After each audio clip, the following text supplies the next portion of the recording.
Today, we're talking about this right here, vitamin D. Let's get into it.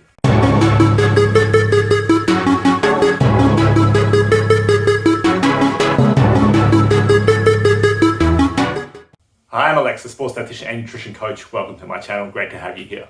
So I've talked a lot about supplements in the past, and I've talked about, supplements that can be effective and supplements that tend to be a waste of your money. And within that world of supplements, there are even supplements that you could make an argument that most people in the general population would need to take or could benefit from taking.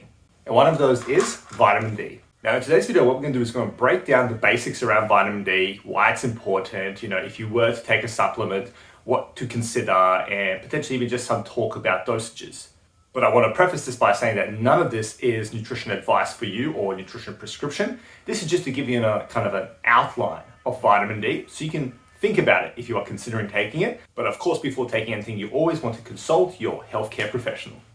Okay, I know, but it's the truth. Okay, we need to put that disclaimer. So vitamin D is, in layman's terms, known as the sun nutrient.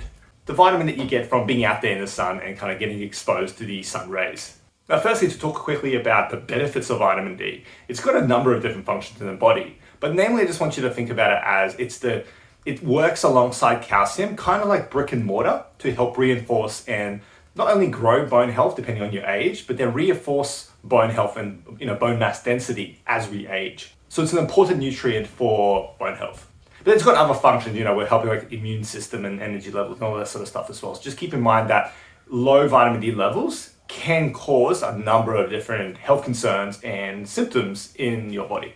It's a very inexpensive supplement and it's a very safe supplement to take as well. So because of that, the general kind of consensus is that obviously test your vitamin D levels. So speak to your doctor, get a blood test and see what your levels are. Because look, if they're super high, you get sun regularly, all that sort of stuff, then you probably don't need a vitamin D supplement.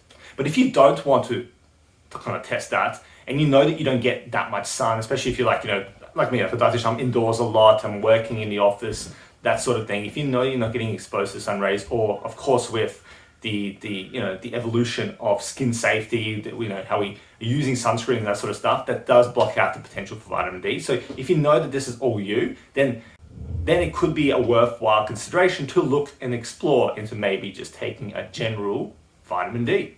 Where possible, you do want to test, but if you are not going to and you feel you might be deficient, it can't harm you to consider taking one of them.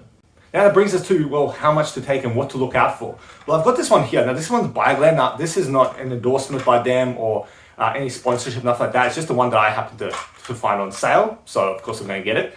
Because the thing with vitamin D that you want to be aware of is you want to be aware of the fact that it's a very inexpensive supplement and there's nothing fancy about it. So because of that, you don't have to go for the super expensive supplement or this and that. You just want to find something that provides the amount that you need, which we will talk about in a second. And you want to find one that is easy accessible for you. I've tried different brands out there and they're all pretty much the same. The big thing that you'll probably want to look out for beyond obviously the nutrient amount is the form of which it's in. This one here and others I've taken are like a Wagner brand and stuff like that are ones that have like a gel capsule, which I find just more pleasant.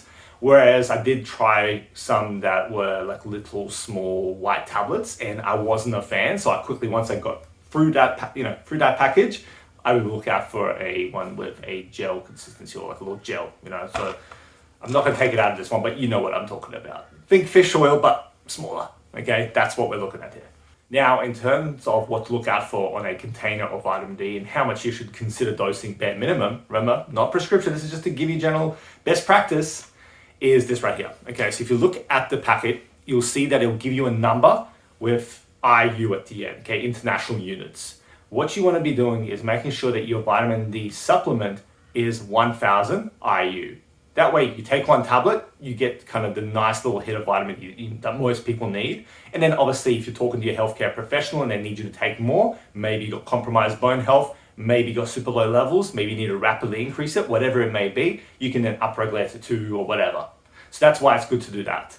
There are other supplements out there that have vitamin D, it's at lower levels. There's supplements that are kind of combination ones with like calcium that might have lower levels. Look, those can also still be fine depending on your specific requirements and your specific needs, as well as the prescription from your healthcare professional and or dietitian.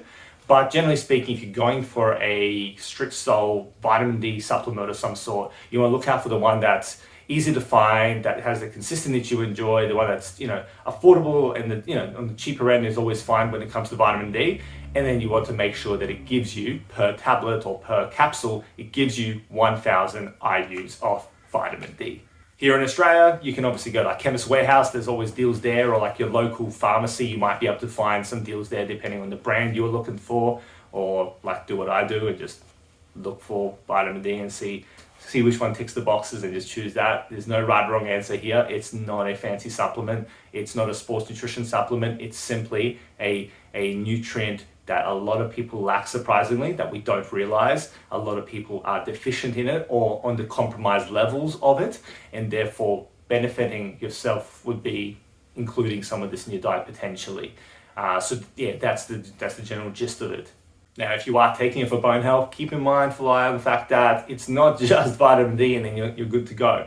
You got to then look into your calcium intake and other minerals and nutrients, and of course your training regimen and your lifestyle. But of course, if you have any questions about this, about vitamin D or about anything like this, please leave a comment below and let me know and I'll help you out. But I hope now you understand a bit more about vitamin D. This was just a bit of a short and sweet breakdown of what you need to kind of know when it comes to vitamin D supplementation.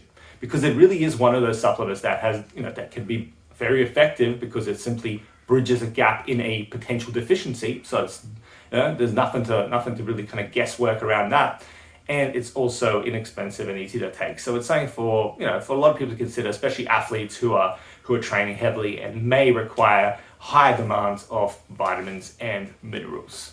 Now, if this video has been helpful, please give it a like, show it some love, and let me know that it's been helpful for you. Until next time, stay classy, have a good one, see you later, bye-bye.